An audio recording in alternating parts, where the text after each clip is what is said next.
are live here. Hopefully. I hope we are. Yeah. Tell us if the audio is working. Go away, guys. We're good to go. We're froze. No, I don't think we're froze. I think that's just the, It's the stream. software. Okay. But anyways, we have a special episode going on today where we have guest Leif Snyder, we have guest Rob Fuller, and we are doing a countdown, pardon the interruption, I don't know what. Some kind of, around the horn. It's going to be a fun little session we got going on here. We've got everybody on board. It's a full table here. We got all four of us. I look forward to it. Rob, Leif, you guys have any fun little quips we want to get into before we start? The only thing I would like to say is, number one, you're going to watch me lean into the mic all the time because Jonathan's arm is broke here, and so I got to lean down to make sure everybody can hear me.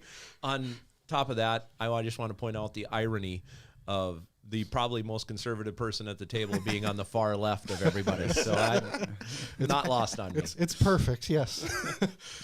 So I'm sure that somebody will say the audio is not great, but we actually tested audio. We tried.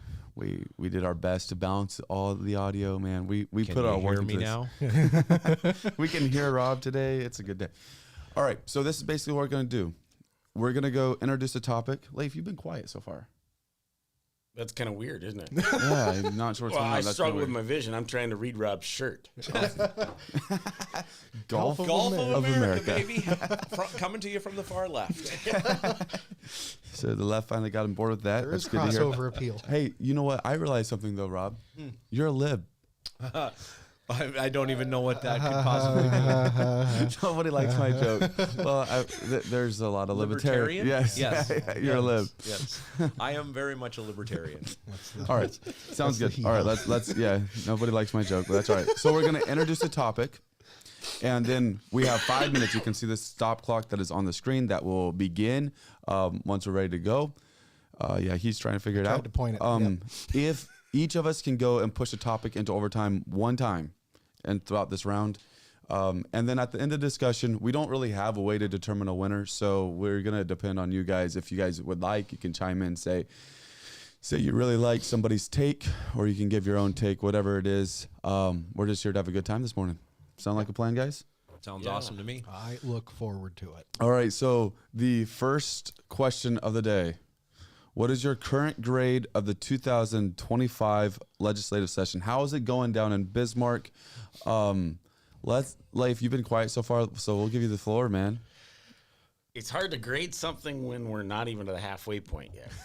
But I would give her a D. All right, why?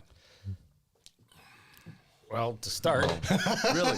Interesting. we were promised property tax reform. Now, I'm happy there's going to be some relief, but I don't see reform coming whatsoever. You don't think the cap's a good enough reform? No, and I've said on the show before, a cap, it does not put the onus on the elected officials of that governing body. Mm-hmm.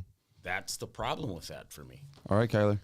I'm a C- for a lot of the same reasons. I think they have been about as productive as they can be with the sheer volume of legislation they've had to sift through. I don't love a lot of what's been going through the legislature. However, I think they've done a good job weeding through a lot of it. I think they've done a decent job sifting through the mess. But I agree with Leif. I would very much like to see a better reform for property tax come to the surface. I'm really surprised neither one of you guys mentioned the culture stuff that came up in this. I vaguely referenced it. Yeah, like so vaguely we didn't catch it. You go, Rob. Well, I will agree with Leif on the very first topic here. I gave them a D as well. I gave them a D because I think our legislators are squandering both time and taxpayer money on some trivial bills down there, and I'm going to just use the rhubarb bill as an example of that, right? I mean, what nonsense. And I feel like they're kind of neglecting the ones that really matter, right? Like the property tax and stuff like that, some of the other stuff. Some of these legislators, and I'm not saying necessarily the minor ones, but statewide ones, some of them appear to be focused on their own agendas and concerns, more so than the citizens they represent. And to me, it's very reminiscent of what's going on in Washington, D.C. I feel like we have a little bit of that going on here in North Dakota, too. Yeah. Very good. I'm going to go with a C. So I guess I ended up being the highest grade of all of us, which was still pretty bad. Yeah. Lib. Yep. Lib. Somewhere there's a lib. So my thoughts on it. There's a lot of culture stuff in it, which I'm not really sure how I feel about. That's the stuff that has taken center stage here at the beginning for obvious reasons, because they're trying to get it to the committee and getting it to the floor. So you haven't had as strong of floor debates on stuff like the property taxes and stuff like that, which will be interesting to hear those discussions come. I would agree, and we're going to talk about it, the property tax reform. While it meets the criteria that is set in the dictionary, it is still a very, very poor reform that is happening. And it's just incredible to me that we're going to have a governor that's going to hang his hat on that as though he was able to accomplish something fantastic that is going to potentially hamstring future generations. So not really a fan of what's going down in Bismarck. They have a lot of areas to improve, and we'll look forward to that. Yeah, and that's one big thing, is just the sheer amount of headlines that all of that culture stuff has gotten. I feel like it's taken away from a lot of the stuff, the meat and potatoes that really need to get done. Yeah, I agree. I think, the culture, social justice, social impact stuff that keeps coming up down there. While I realize it's important and people see a need for it, I don't necessarily think in the short legislative sessions that we have that the majority of the bills and the things our legislators are talking about should be those things, because we have real issues that need to be addressed. Yeah. Very good. All right, Kyler, you want to introduce the next topic? Point number 2. It is short and sweet. It is a direct question. Should abortion be a crime? Oh, yeah, here we go. Should abortion be a crime? I'll start. I'll take the mantle on this. I have a lengthy little thing. I'll just read what I have. No, I believe if it is declared a crime, it could lead to far too many investigations into cases where it might not be necessary. However, I think there should be a date that is agreed upon, whether it's first heartbeat or whatever that date might be. And I know what you're going to say. I understand that an arbitrary date being chosen as one day it's okay to kill something and the next day it is, or it isn't, and then it is a controversial take, at least in this room. But I have a technical comparison for it. In that same sense that an arbitrary date is okay when you turn 18 to vote and to join the military, also when you turn 21 to drink. I know it's not a great comparison, but it shows that there are legal remedies for arbitrary dates being set where one side of it is okay and then the next day it is not, kind of thing, or vice versa. All right, Leif, go. Well, who out there waited till we were 21 to drink? I don't know. But to buy alcohol, then, okay. This is a tough question. I don't have the prepared statement that you did. Good on you for that. Basically, I view this as asking, when does life begin? Because that's when it becomes a crime, right? That's reasonable. In my theory, anyways. Mm-hmm. And I don't have that answer.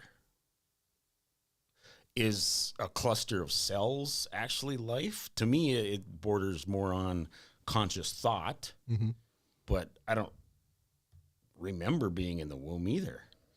I don't think it should be a crime. We don't know enough, simply put. Rob. All right. So first, I'll just say that I am Catholic, and I am not personally for abortion, but I do not believe it should be criminalized. I think we need to set some reasonable limits as far as when it is feasible and when it is the states that have abortion right up to birth or delivery. Yeah. I'm absolutely appalled by that. We're killing children. But there's undeniable circumstances where it needs to probably happen, such as rape and incest, risks to the mother's life, those types of things. So abortion is sometimes a medical necessity, and so I don't think we can criminalize it. Personally, I think if we set a limit like at 12 weeks, if you haven't made your decision in 3 months whether you want to have that baby or not, again, barring some of those undeniable circumstances, I think then at that point, after 12 weeks, you did the deed, you got pregnant, have the kid and put it up for adoption, because there's plenty of people in this country who can't have children, that may help fill that need a little bit. Mm-hmm. So, all right, well, that ends with me. Yeah, that's you, Jonathan. Your turn. All right, so I guess I am the lib in the room, and I'm going to go with that because Rob called me a lib. So I'm the lib in the room. I'm going to go, yeah, it should be criminalized. I'm different than all of you all, and that's all right. And the reason why is this is, I guess my question for Kyla would be, since age it changes something. Like maybe at 90, we should start killing the elderly too, because they're no longer productive to society, or they have Alzheimer's, or they have whatever else. And so we should just start saying, hey, you know what? You're no longer any value. So we're going to know, like, as soon as somebody sees this baby, nobody's saying, hey, we should kill. You have people that have babies at 23 weeks, at 26 weeks, at extremely young ages, and they do everything they can to fight to protect these babies once they're out of the womb. But nobody fights very hard in the womb. As far as the investigations that might incur, that's something that I've put a lot of thought in, and I've had conversations with people about. And basically, the conclusion that I have come to is that there probably wouldn't be as common as we would think. The reason being, if you died in your home tonight, there's probably not going to be an investigation into why you died. As long as there's no obvious foul play, there's going to have to be a reason that will spark an investigation. So that would be why. As far as like exceptions, always exceptions, and the medical exceptions, Miranda Heisler is mentioning those. I think that's the first place that a lot of people go when you begin to talk about abortion. Those are not what I'm talking about. Like there are medical exceptions. There are just standard operating procedures when you're talking about life and how things should be handled. And so I think those should be followed, continue to be followed. But yeah, that's where I stand. Anybody want to discuss further? We're out of time. You're going to call overtime? I don't think I'll use my overtime. All right, then we have to move on. I got the last word on it. I have, yeah. And I called him out. And he can't respond. Congrats. Yeah. So you're also for terminating elderly people? Is that what I heard you say? Yeah, that's exactly what you Is heard. it an age limit, or just when they can't drive the speed limit anymore? It's when they can't drive the speed limit. That's what it comes down to. All right, so the next one, we're going to keep on these culture things. How should separation of church and state be applied in North Dakota? This is a very difficult one. Rob, you haven't gone first yet. Okay.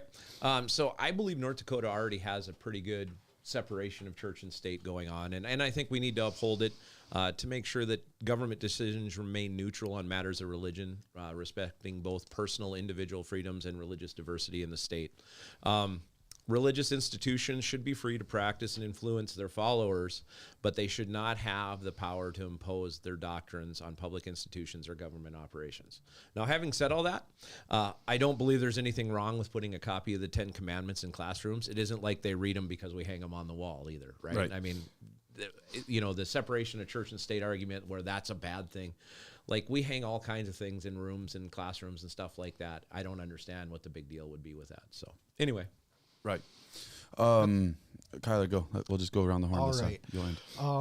So I believe that the Christian Lord should be followed and accepted, and I think that there are great morals that come from that. However, I think that there needs to be a fine line between the two. I don't think that the government should enforce any legislation that pushes it, because as soon as you push one, you have to push all of them, in my opinion. I think it's an equity thing at that point. However, I don't think there should be anything barring it from happening either. If you have a teacher that wants to put the 10 Commandments up in their classroom, I don't think there should be anything that stops them outright from doing so. On the flip side, I don't think there should be anything that mandates that either, whether that be in like the classroom situation. If you're doing the chaplains, I mean, theoretically, it would just be a universal person that does it, but you might not necessarily always have it being someone that is of a Christian denomination in theory at that point. I agree. I think we do have a pretty good separation currently, but I just don't think that there should be any formal legislation that's brought forth for it. All right, I'll go next. Please. So it sounds like probably we're all in the same universe on this one. Basically, this is my deal. Whenever you talk about separation of church and state, you get into this deal of all these different religions and things like this. I think we just have to go back to what I believe is a fact, that this nation was founded as a Christian nation. That if you respectfully, this is not something where I'm trying to go and I don't believe you shoot arrows at any demographic of people, but in my history, where I was taught, I was homeschooled, so maybe it was wrong. I didn't see any Muslims there, and I didn't see any Hindus there, and I didn't see this melting pot of people that were believing vastly different things. A lot of you some people say, well, there's people that are probably agnostic or whatever. I'm like, okay, sure, maybe. But the reason why they left England was not because they didn't have room for those people to worship. It was the reason because they didn't want the church dictating what their religion had to be. And so now we live in a world where Christianity itself is a religion rather than that just being a tenet of belief held by a group of people. I think that muddies the water a lot because this whole chaplain deal, I wasn't a fan of it. But you have people saying, okay, if you're going to have a Christian chaplain, then you need to have a Muslim chaplain, and you need to, and I understand where you're coming from, and I don't think you're going to dictate the beliefs of that chaplain. I'll move on so that way Leif has some time. But I think basically where I come to is the whole separation of church and state still needs to have a realization that, hey, this was a Christian nation, and that should have a play into somehow those things. 10 Commandments, it's a historical document. You guys, it's a school. You're trying to get rid of history out of schools because that's what it sounds like to me. Things like that. I think we need to kind of widen our perspective a little bit there. Leif? I'm pretty simple when it comes to this. Government shall not be preferential towards one religion over another. So my take on it is, if you allow one, you've got to allow them all. Just like you talking, the education aspect of it. If it's history, okay, then we got to teach all the history. That's crazy. So we got to start teaching history, like defined history of other countries, because the 10 Commandments is part of the history of America. It was historically on the walls of the schools forever when the people said, hey, we need to have separation of church and state, and yet it still ended up on the walls of the schools. Right, and when it was in the 80s, I think it was taken down. Okay, so that's Maybe very, I'm very, dating myself very there. recent history. In the scope of things, yes, but I agree with the notion that it shouldn't, I do not like it. It shouldn't be there. I know it. Somehow, And here's, with the issue with the bill that I had was... Are we We're going out to of take the time. overtime here? Someone can take Isn't it. anybody I'll taking the I'll overtime? take the overtime. Okay, I'll Kyler's going. implement All right. it. What Keep is going, number guys. 3 on the 10 Commandments? In the legislature, the proposed bill. Enlighten me. Wasn't it, thou shalt have no other God, as it was written? I mean, that's To in me, the 10 that is Commandments, government yes. establishing a religion. And that's a point. And I go ahead. No, I just go back to the point of we're totally fine with history if we're teaching Muslims the history of Muslim countries and we're teaching the history of that. But the 10 Commandments is part of the history of the United States. But let's get that out of there because we don't feel like it follows the Constitution, which the 10 Commandments were put in schools by people that helped create the Constitution. Somehow they didn't understand the document they were writing. We talk about every other type of history in school. We talk about black history, right? We talk about Jewish history. We talk about everything else out there. I mean, people bring, LGBTQ stuff into the classrooms, and our college has a lot of that. If you can bring all of those different types of things in, and I mean, I know they're not religions, but again, race, creed, and religion are the 3 things that we always fight about as a country. If you can bring those things in, why is it opposing to bring in the 10 Commandments and just put on the wall for somebody? You may not have to sit there and read them every day, but they just hang on the wall. What's the problem? We're not forcing any religion on anybody. But if you pick one and you only have the one on the wall, that's my issue. Well, we were formed, as Jonathan said, as a Christian nation. The reason they came over here was for religious and tax freedom, and they started this country because of that. How do we just erase that history? And I see the freedom of religion as the freedom to practice Christianity or not. Right. And that's right. That's not forcing them to practice Right. it. It's not forcing them to go. Nobody's going to Should make the them read it every Constitution day. be on the wall? And I think this is where it comes into the fact where it shouldn't be mandated one way or the other. If anyone wants to do it, I think they should be able to. And however Which is that where it goes stands to currently. and if it goes on the flip side, if someone wants to put up a version of the Quran up there, I feel it shouldn't be forced to be taken down too. That's crazy. Well, there's certain things that happen in schools now, and we talked about this one other time, just such as I know the grade schools, mine are public schools, most of them don't celebrate Halloween because there are some children in our public schools that they don't believe in Halloween, their families don't follow it, and so it's offensive to them. So now the other kids can't dress up to come to school. Those types of overreaches are are what's wrong with our society today, I think. You know, if you're offended by something, you can be offended by it, but you don't have to stop everybody else from doing it or respecting it. Time is out. Anybody want to take another overtime for this one? I think I've said my piece. You good, Leif? I'm good. All right. Leif has been quiet so far. We'll move on. All right, so I'm going to test something. We're going to be keeping clock. We'll do what the referees do in the NFL. We're still keeping time, but it's not going to be on the screen for a minute because we're checking something out. But anyways. You want me to kick off that fourth Yeah. subject then? All Go right. ahead. So this is an interesting one that's been topical as of late. Did Lori VanWinkle go too far with her comments on the House floor, and then her clarification of her comments later? Leif, you want to start this one? We'll flip the tables. This is an interesting one. Okay. Yes. Did she go too far? Meaning, did she say something that was unintentional, or was it a mistake, or was it stupid? I might have a different take on this. I think it was calculated and planned, along with her legislation. Okay. I do not. Now, I happen to be a District 3 resident, so this really hits home for me. But her comments, to me, seemed like they were basically putting everybody on notice that if you're not with me, look out, because we're coming after you. Now, the question is, it's up to voters and her supporters. You know, that's where it really comes down to. Now, here's the weird part. It takes money to run for office. This is true. Okay, we all know him. Mike bless him. I know him, right? You guys all know him. I think he was sitting here. Who is he? Yeah. Okay, Travis Zablotny, the chair for the Dakota Patriot PAC. Mm-hmm. Dakota Patriot PAC in 22 and 23 combined gave District 3 Republicans $19,000. So if that funding continues, there's your answer if her comments were overboard or not. Because I honestly think it was totally on purpose. And okay, interesting. Well, I think her comments were intentional. I don't think that she had enough clarity when she was on the floor.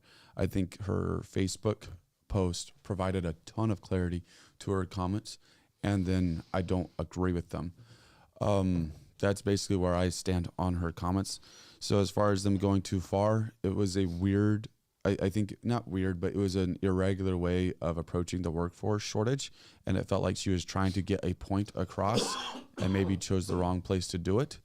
So it was a weird place to insert it, basically.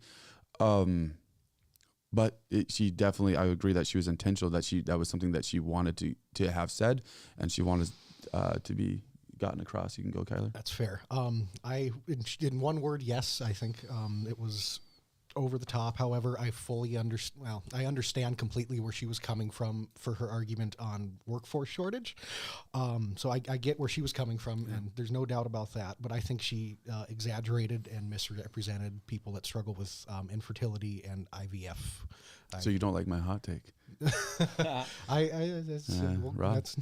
So for me, I think Lori was trying to make a point on abortion in our state, in our country, and that's her right. And so is it overboard? No, because people could say, Leif, you go overboard with some of the things you say. I go overboard on some of the things I say. For sure. It's an opinion. It's her right to say that. Do I agree with what she said? No, I don't necessarily agree with what she said. I think she was trying to come from a good place, trying to say, hey, we're creating this issue ourselves, but the way it came across and the way the statement was delivered was harsh and judgmental, and I think that's what really upset most people. Yeah. Yeah, 100%. Great conversation there. Anybody want to add anything to it? I wanted to take it a little further with Leif's earlier point on what District 3 does. So I guess this is more a question to you. So if they were to remove primary, what is your opinion on if the parties were to remove the open primary system? This is a question that wasn't on the list. No, that this is Kyler me just posing. wants talking I know. about. I'm taking this We on have a minute and a half cycle for Leif to give his opinion on this. Well, you're talking about the voter registration bills that have come up. Well, more Specifically, there's a but bill that would get rid of primaries and make all the district chairs and parties. district conventions take care of who the candidates are. So basically, you're looking at parties as private clubs, and the state saying, okay, we're no longer going to fund your election. You have to figure it out on your own. if that's the way they want to go about it, okay. But as long as, this is my belief anyways, as long as taxpayers are funding the election, then it's as is. And people have the ability and the right to cross party lines. So do you think that they should be allowed to, so you think that open primary should stay? Anyone should be able to run in any race under any party, in theory? You got 30 seconds. Yeah, I would say so. Now, keep in mind, you can't vote in a Democrat primary, and you can't cross the. It's one or the other if you're voting. Yeah, fair. I don't disagree with that. Anyone have a last 20-second take on that? On your question? On my question, yeah. Dude, this guy I derailed this a little bit. I'm good. Okay. I've already said my feelings and all that stuff. We'll move on. All right, we'll move on. The next one is property tax, and that's all we got. So it this is just probably says going into property overtime, tax. probably several times. Yeah, anybody just want to claim the extension right now? Like all four of us? Right, Or yeah. no, you I've already yours. used Oh, mine. Yeah. He used it on one he wasn't even passionate about. He just was enjoying the conversation. All right, so here we go. Property tax. Basically, there's a lot of bills that are on the floor, or not necessarily on the floor yet, but that have been presented. And the biggest one is the one that's represented by Leif's can.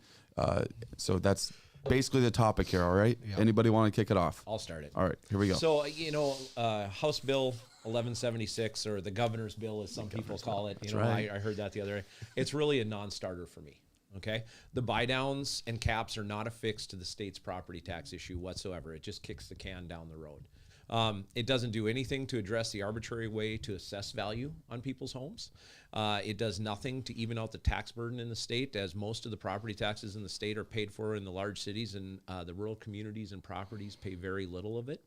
But they still use all of our infrastructure and everything when they come to town. So, that's my take, but what do I know? I'm just a dumb hayseed in Minot, North Dakota. So Yeah. And real quick on top of that, before I get into my full point, I think that's one reason why Measure 4 passed, is because of so much of the rural vote that went against it. If you go and look at the numbers, like Minot was close, like 55-45 Ward County, but a lot of those rural counties were like 70-30 against it. why kind of would the thing. farmers want to pay property tax? They haven't had Yeah, to pay it it's- in 100 years.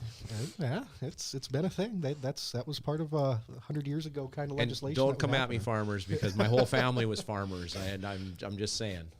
And so on my take with it, I think I've made it obvious that I'm not a fan of 1176. I maybe could be convinced to take a compromise of some form of a cap, but I feel that it is too restrictive. I think it's the state government being too heavy-handed. I think they should incorporate some kind of a square footage for the evaluation process. They should base it off that.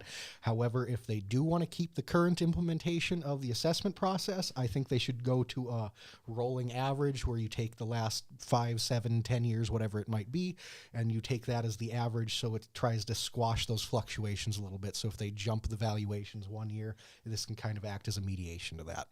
And Yeah. You good? I think I'm good. Yeah. All right. I'm trying to recall Measure 4. Did that have caps in it? There was a No. cap in that, wasn't there?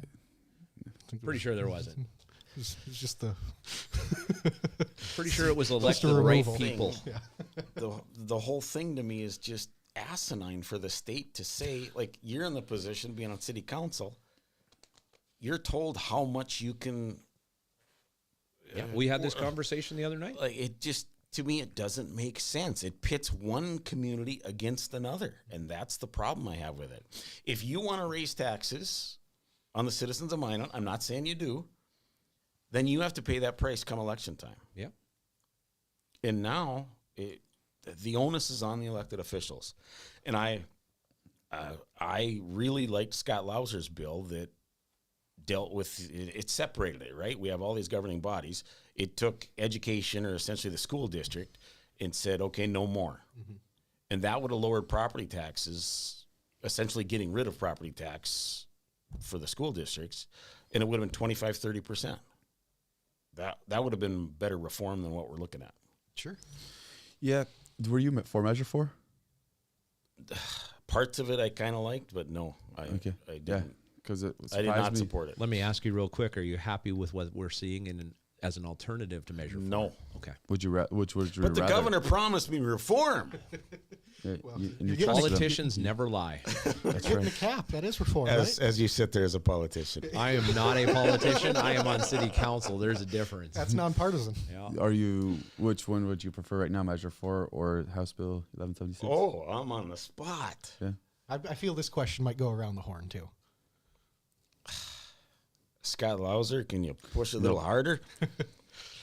That's a tough one. I'm happy people are getting relief, but it's not going to solve anything. Well, that's one of the this is where I'll go with my point on this. Is one of the lies behind this bill is that people are getting relief because they're getting incremental relief over 10 years. So there's a chance that people never fully get relief. It's not a guaranteed thing, and I know we're all aware of that. But that part I don't think gets pointed out enough. With it is it depends on the legislature keeping this concept going forward over a long period of time with term limits and everything else. Well, and one of the things they don't talk about on that, and I don't mean to jump on your You're good. time, but one of the things they don't talk about on that is the property tax relief is going to be capped as well. So let's say me, who pays about $10,000 a year, I might get fully property tax relief. But the guy who has a $2 million house down the road that pays $36,000 a year, he's never going to get all of the property tax relief. And so, again, it's disproportionate to what everybody will get. Right. It's something for the governor to be able to hide behind and say, hey, you know what? I did this and it's great. And it's not great. It's terrible. It's not providing relief. I don't know. We're out of time. Anybody pushing this one? Hey, we actually I don't have one, we so. actually got through property tax without pushing it. That is a surprise, but we will move on. Are we going to have to save all this extra time for the end for just Oh, a free-for-all? then if you still have time, you can ask a question. Kyler was out of time, so he had to do that when on a topic we had time. Next question: is DOGE being effective? We're going national on this, and then there's a sub question to it: does North Dakota need the same type of group? And so, Kyler, you can begin the. Oh, gosh. Well, I will start out with saying this.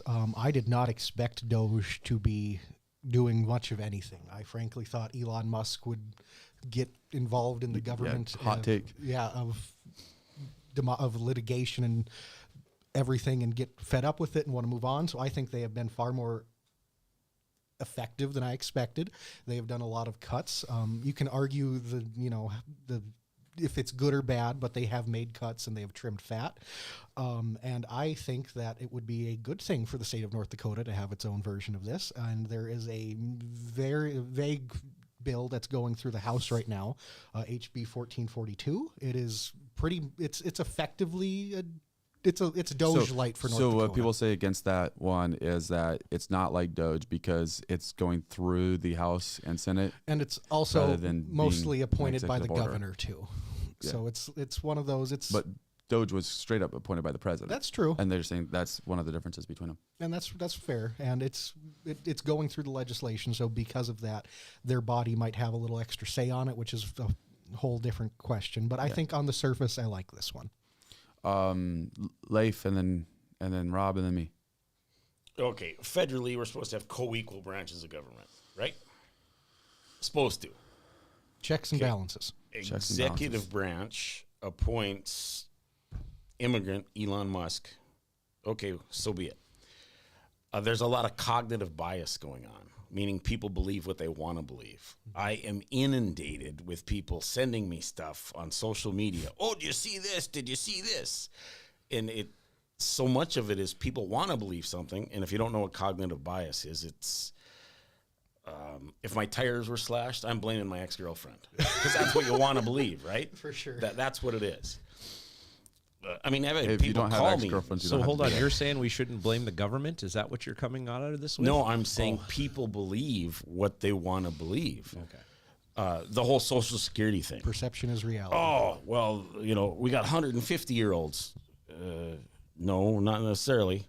Like, show me the evidence where the checks are being sent out. They paid $1.5 million to people between the age of 140 and 150 years old last year. I can tell Okay, you. and where is this evidence? Send it to me. I'm begging you, send it to me.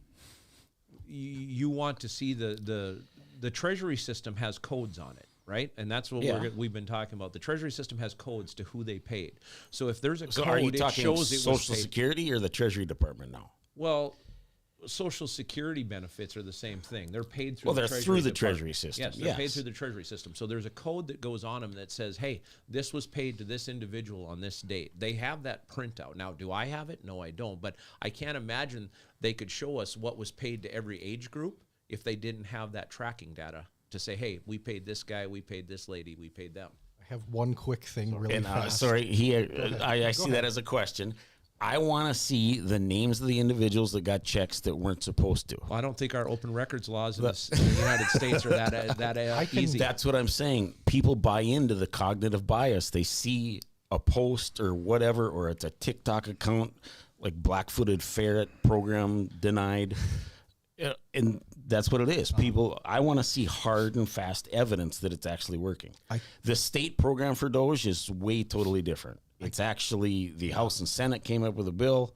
We'll see where it goes. But if you were equating the two, it would mean the governor appointed somebody to tear up things. So I technically have time here, Kyler. You do. Please take it. You should. And I think Stu says still depositing my mother's Social Security in her bank account years after her death. I was going to make that point. That's my grandma. Somebody might get in trouble there. But anyways, sure, the state one is going to be different because it goes through but I think it also potentially could make it ineffective because what we're finding at the state level is anything that the state imposes on themselves is highly ineffective. Because they go and they cut off access where they want to cut off access. It's like auditing your own bank account. Yeah, I spent too much money on fast food, but you know what? I like McDonald's, so I don't really care. Well, guess what? Your wife cares because she doesn't have money to pay for actual groceries or whatever it might be, right? So going and actually having somebody that is appointed, it may be the only way that's effective at something like this. For the nationally, I think DOGE is being effective. I think that what happens there on both sides is there are points that get brought up and everyone goes, oh, yay. And one side is all happy about it. The other side just tries to rip it up because that's what politics is anymore. We can't just be happy that good things happen and just get behind it.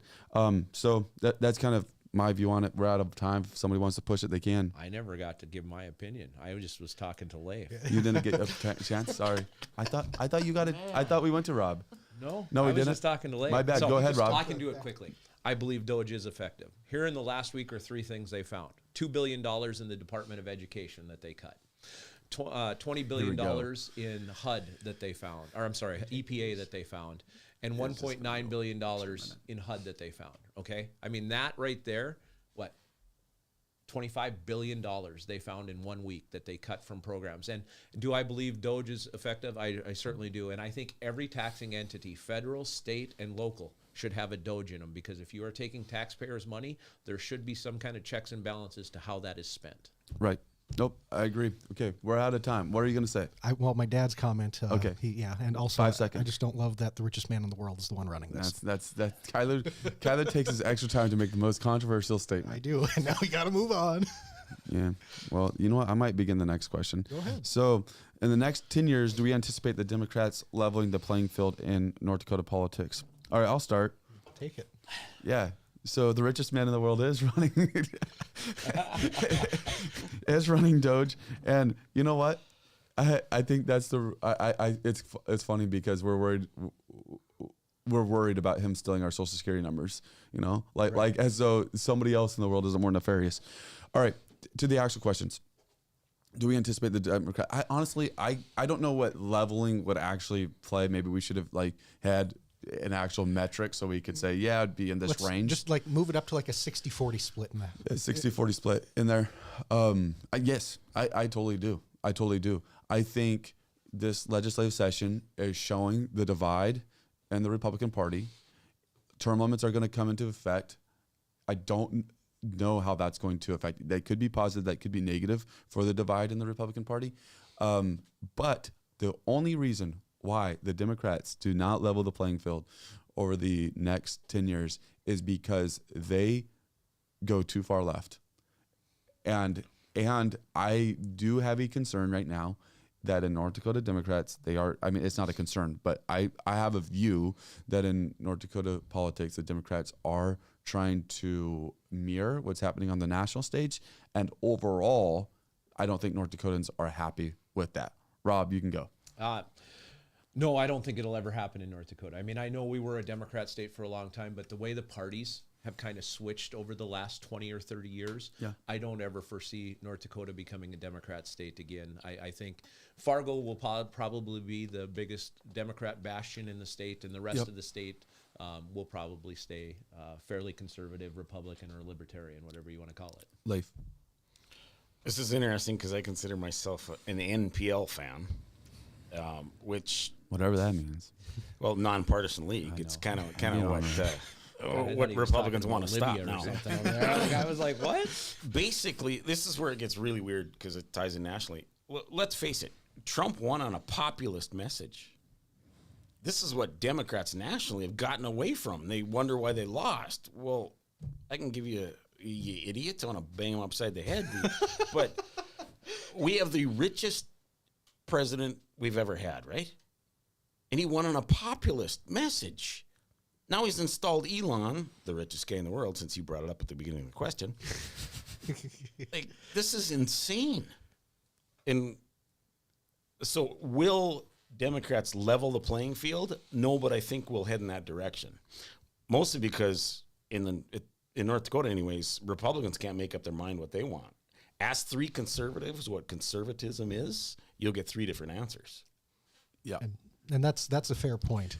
I just in short, I'm going to say no. I don't think in the next 10 years they do. I won't say that they never will, but I see Republican infighting just continuing to get worse. I don't see that necessarily fixing itself in the next 10 years. I see that in-party divide just getting wider and wider.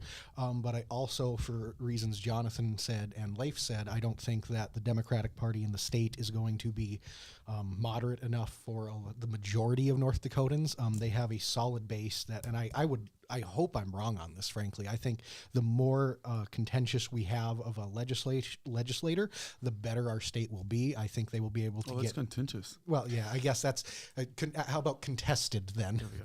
And I'll say that instead. And I think that would be better for our state in the long run, but I don't see it happening, especially in the next 10 years. Hey, there we go. We got a minute. Anyone want it? The only thing I'm going to say is I'm going to remove the lib tag from you and move it over to Leif. Oh no! We're getting it swapped around. I love it. So yeah, I just feel like picking on Kyler more. It's all fun and games at 8-9 o'clock in the morning. Yeah, what you got? We got a minute. About DOGE, and like, would you be more comfortable with somebody that the poorest person in the world in there? Right, Yeah. Yes, completely so. That I feel makes like no sense. Well, maybe not the poorest, because you have AOC that's already starting to make money in the House for sure, and I don't think that's a good thing. She was broke when she came when she was elected, right? She came from a coffee shop, and now she's worth $29 million. Let's go 150 years ago and say if Teddy Roosevelt was having J.P. Morgan or Andrew Carnegie try to help him bust up these major corporations. We're not talking about 150 years ago. I know. We're talking about right now. We're not talking about a time where completely different 150 years ago. We're talking about a time right now where people are making money off of the position of being in government. Here's a question for you then, Leif. Do you think that the people in Congress who make $200,000 a year and are worth $90 million, $220 million, do you think they should be investigated? Of course. Okay, so who's going to investigate them? It has to be a third party. It can't be from within the government. I guess. So isn't Elon Musk that third party? He is right now. I'm not saying he's not. City of Minot tried a third party. It didn't work out very well. We're out of time. Oh, you can. We're picking on you right now. You can say something. I'm just. I just go back to the main point. I don't love the richest man in the world who has made all of his money off government contracts. All right, I'll hit overtime on this. All right, and we'll go into just talking about. It's more about talking about Elon here. And so here's the deal with it. I don't even hate what he's doing necessarily. I don't agree. You bring up the richest man in the world. Mm-hmm. And you keep bringing that point up. I do. And it makes no sense to me for the argument. And this is why. There is probably something that he has to gain. Yeah. The bigger thing that he probably has to gain, rather than that, is more data for AI bots. More something like that. If there's something that he has to gain, it's information.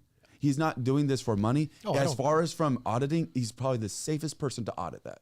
I don't think he's trying to get money out of it. Go ahead. To add to Jonathan's point, so the one thing you keep skipping, you keep saying he's the richest man in the world. I believe he is the smartest man in the world. Now, we have the smartest man in the world with the smartest 6 people that he could possibly hire. digging through the government. I don't think that is a bad thing at all.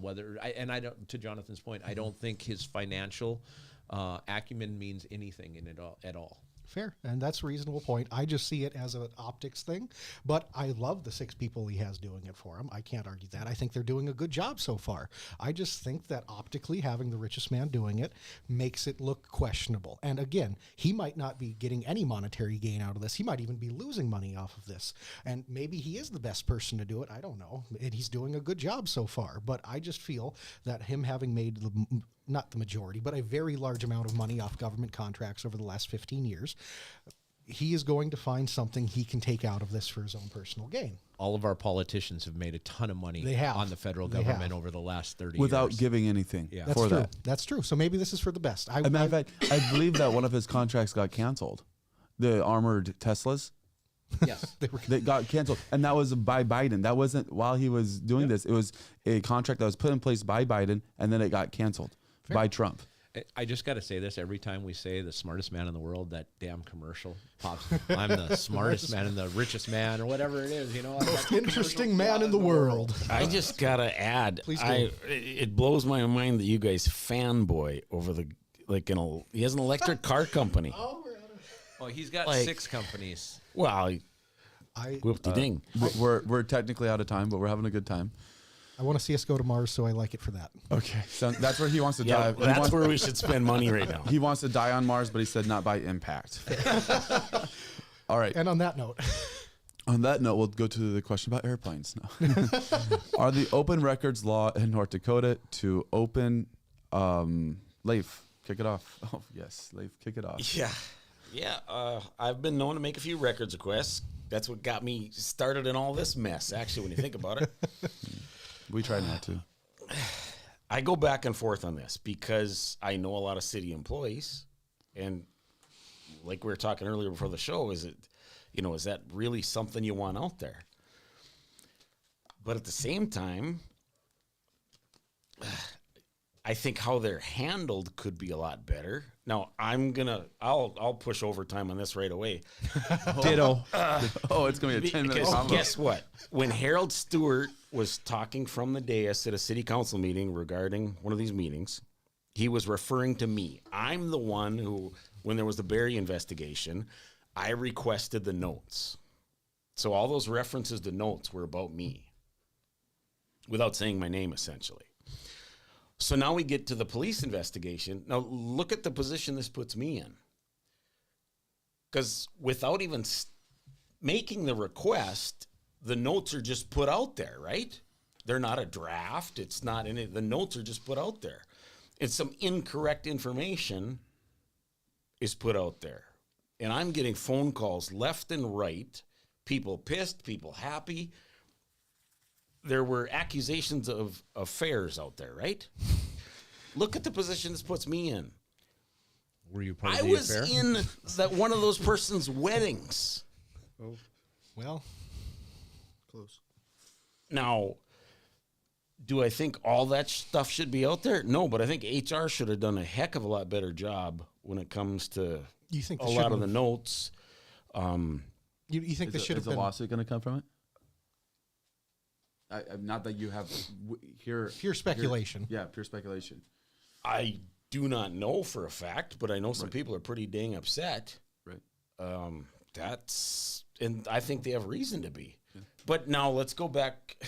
People just can't run their mouths with stories and innuendo. Like, go back to the Tom Barry investigation.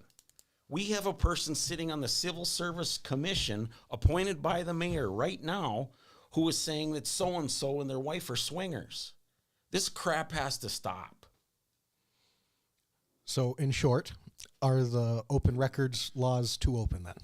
I don't think so, because I made the records request for the notes and I found out what that person said about an elected official being a swinger, for Christ's sake. Do you want to go next, Rob? Sure. All right. So, without unpacking everything Leif just brought over there, the first thing I'll say is yes, I think North Dakota's open records request laws sometimes are too open. I'm not trying to hide anything within the city, and if anybody says that, you haven't been paying attention since I was elected to city council. We bring up and talk about things that have never been talked about before because they need to be talked about. But here's the two things I will talk about with the open records request. First is the investigations. 75 days to do an investigation, and let's use the police department. Right? That was a 10-year look back. I mean, certain things, how do you do something in 75 days on the breadth of how long that investigation kind of went back and talked about things? Now, did they investigate things from 10 years ago? No, but I mean, we had a problem for a number of years, right? So how do you do that? And so you can't. It's that simple. And so then we get a subpar report because we have to have it out. Open records requests come out on this day, 75 days after it starts, and we have to have it out. So then we get a subpar report. Everybody in the community complains that, hey, that sucked. That was awful. You guys wasted our money, da-da-da-da-da. And I get it. I felt the same way. But you know what? We're bound by the law. And so what do we do there? So that's one. Number two, as a city council member, we're trying to move city officials to a merit-based pay system. So you don't just get a raise for doing nothing all the time. And I'm not saying people in the city are doing nothing. I'm just examples. Generally, yeah. Yes. You don't get a raise for doing nothing. So here's the question with that.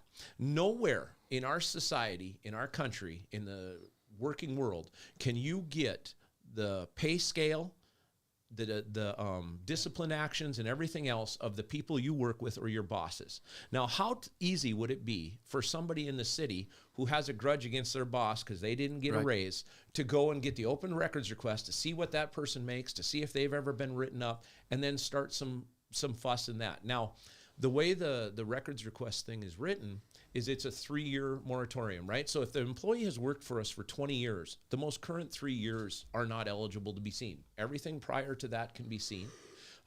If they leave employment in the city, it's open right away.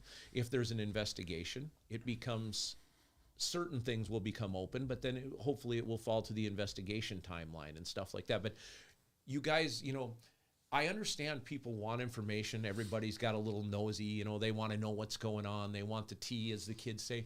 But there's certain instances where you just can't have that because it doesn't work and it doesn't function within that entity or that government. And I can't find anybody that would sit here and say, you know what, I would be comfortable with everybody in the city of Minot knowing what I make and knowing what my disciplinary actions have been somewhere. Nobody would want that.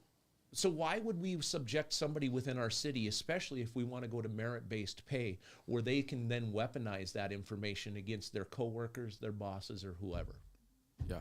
So, Go ahead, Jonathan. So, we're over time. Honestly, I'm fine if I don't comment on this. Are you? I mean, I'll take a quick one. All right, I hurry. I have a quick. So I think generally, they're Unless if you guys really want overtime. So I think I pushed overtime from the beginning. All right, Okay, so we're okay. at least into Yeah, one. all right, go ahead. Okay, so I think generally I believe in full government transparency. I think there's a certain extent that working for the government, that is part of the price you pay. However, I agree that generally there are certain things that should probably be exempted, but also I have a question. So if someone has worked there for like 20 years and people want to look at their prior records, what does that 3-year gap save for that prior 15 years at that point? well, let's Unless say, something specific happened in that right. time. I mean, like they would be able to see their pay increases and disciplinary actions for the previous 12 years, but not the most current 3. Sure. And that's all it is. I think that's, from my understanding of the bill, that's what they're looking to do. It isn't a continuous, you're not going to see anything from the employee's history. It's just the most current 3 years, so you can't use that Then wage and disciplinary the action. most recent ones. Against people. Fair. So then if they're sitting in that situation, I guess you just want to protect them the best you Right. can. But yeah, it's And I saw a comment, I think Miranda, I can't yeah, read my tax dollars aren't paying my boss's wages, right? It doesn't matter. I mean, there's certain things, again, that are pretty common throughout our society that aren't allowed. And to allow that, and we're not saying, hey, if the employee did this, did that, or whatever, we're not saying we're going to hide that. It's just wage and disciplinary action, so it can't be used. I think that's pretty straightforward. So I feel like the bill that's in place, it has good parts of it. I like that it increases the 75 to 180 days. I agree with that as well. Investigation. I don't like the 3 years. I think that there needs to be more granularity. I wasn't sure if I was going to be able to say that word this early in the morning. Provided to it as to what would be allowed and what's not allowed. Basically, that's where I come from on it. Overall, Marie, I think, said that there's no such thing as too open or transparent when you're a public employee. But I do agree, it's crazy that I'm able to go and see how much just straight up publicly, you're able to go up and see how much every single employee makes. And I understand in a merit-based pay system that could create problems. So if we're going to switch that, which I think is a good thing, then there may have to be some changes to that. That being said, there's got to be a way to get that information still. Why would that information be needed? That's my question. Why would somebody's pay scale be needed for a journalist or for somebody else? Yeah, because there's city employees that are violating something. Because and I'm trying to, like, you're putting me on the spot here, and I know what I want to say, but I'm not putting it into words very good. But basically, I'm not trying to call any position out. So basically, manager says, we're all get these raises. It's all merit based, and then you find some irregularity, and already you find these crazy irregularities where you have people getting in April $30K paychecks at the city. Like, why in the world? Why in the world are we paying somebody $30K in April?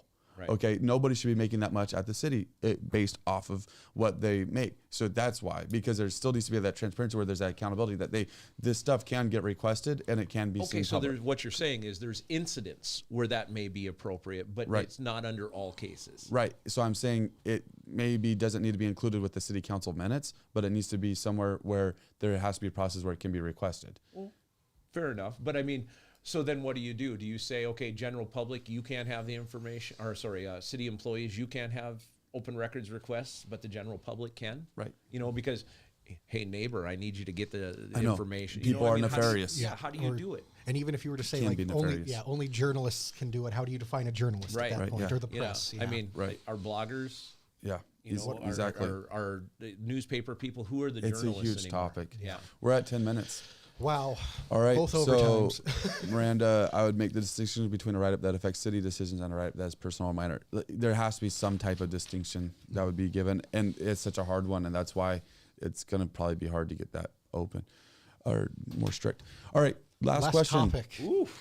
Is the free-for-all. Yeah. Trump admin hurting the U.S. on the world stage? Who starts? Who wants it? Mega. All right, you take it. Start. I don't think he's hurting us at all. In fact, I believe he is improving our standing in the global community. If you look at what's been going on now, sure, Canada's probably upset at some of the things he says. Mexico's upset at some of the things he says. But I think he's projecting strength. And again, all of those things are negotiating tactics, right? So while they might get upset, they're still doing the things that are good for America and us as Americans, and I think that's what we need. And I don't care if they like us or don't like us, quite honestly, because most of the world's countries don't like us, but they'll take all of our tax dollars and everything else. And Leif, you can go next. Okay, this is a weird one for me. Believe it or not, my classmate Josh DeMel is not the only person from our class to make it big. What? Hiro Mustafa, our class valedictorian, is the ambassador in Egypt. She's a Trump appointee. That's crazy. That's wild. Yeah, Minot girl, right? Yeah, why isn't she doing the indie legendary when he stuff? made his comment about Gaza, I had a mental image of her doing a facepalm and shaking her head.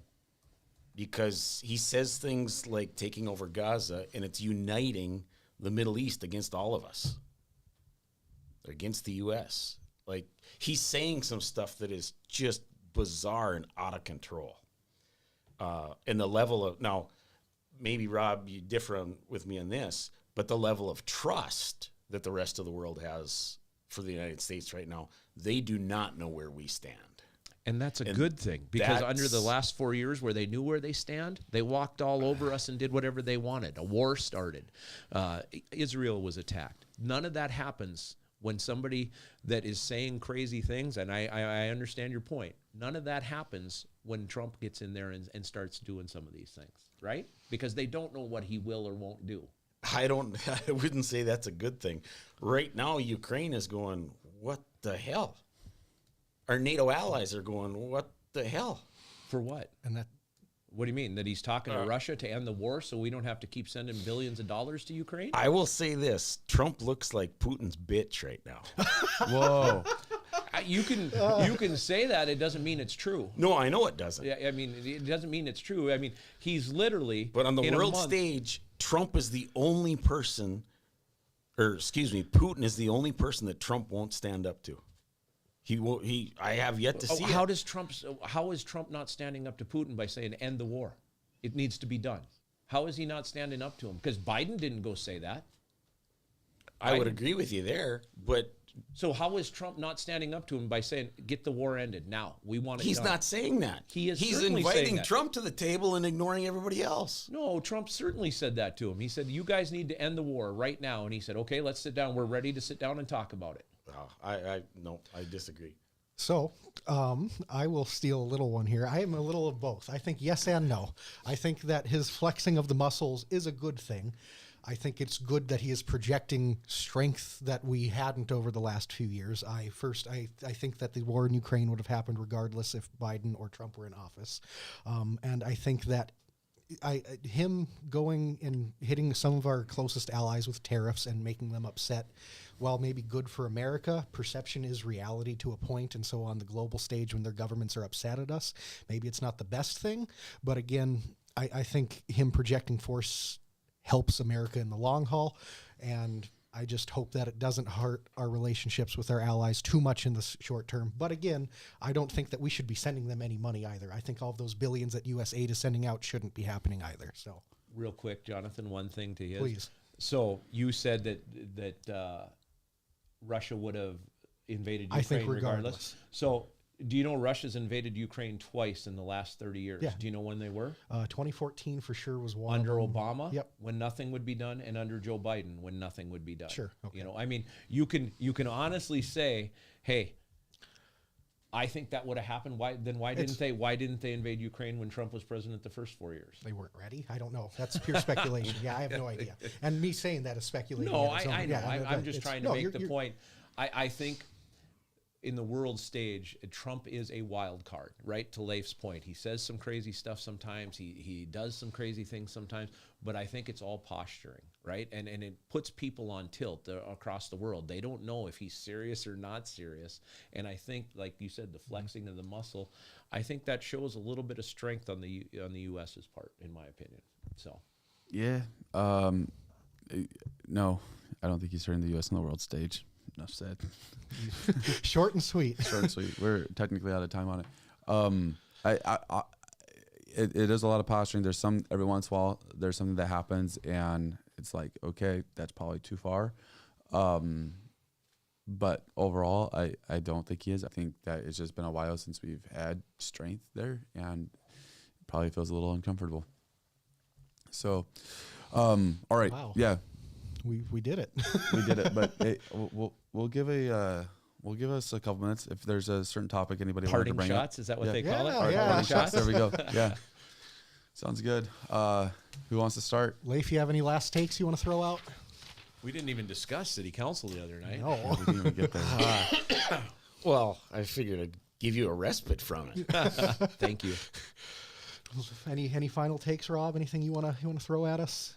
No, this was fun. I think this was a kind of a good format, and I had fun with the questions and the debate, and getting different opinions and everything. So I think Well, having the discussion is the important part, right? Absolutely. Like There's people not enough don't do of it. this anymore. you don't have to always agree. I mean, Yeah. you can speak to each other and make a point and go, okay, we don't agree on that. And we Right. saw that at the last point. Yep. Yeah. We saw that on several points. Yeah, this is true. Tyler, any parting wisdom? I think I'm good. I'm happy. This went well. I hope we can do it again sometime. I think this was a great setup. My parting wisdom is, hey, please like and subscribe. Become part of the coding community. Hit that notification bell. Know when we do it, when we go live tonight. Yeah, we're gonna go live tonight after the state of the city. We're gonna talk about city council as well. Yeah, state of the city. That's gonna be fun. Should be a good time. I'm looking looking forward to it. lunch. Yeah. All right. Looking forward to it. So if you guys enjoyed this, let us know. Tell us some topics you would like to see. Or Tell us who won. Yeah, tell us who Yeah, won. there you go. Tell us who won. Tell us topics you'd like to see. Tell us. We're doing this all wrong. You're only supposed to tell them to do one thing, but we're going to tell you 3. Do it all. Tell us who won, topics you want to see, and who you'd like to have on, maybe replacing me or Kyler Yeah. or someone else. Who knows? All right. Thanks for watching. Have a great day.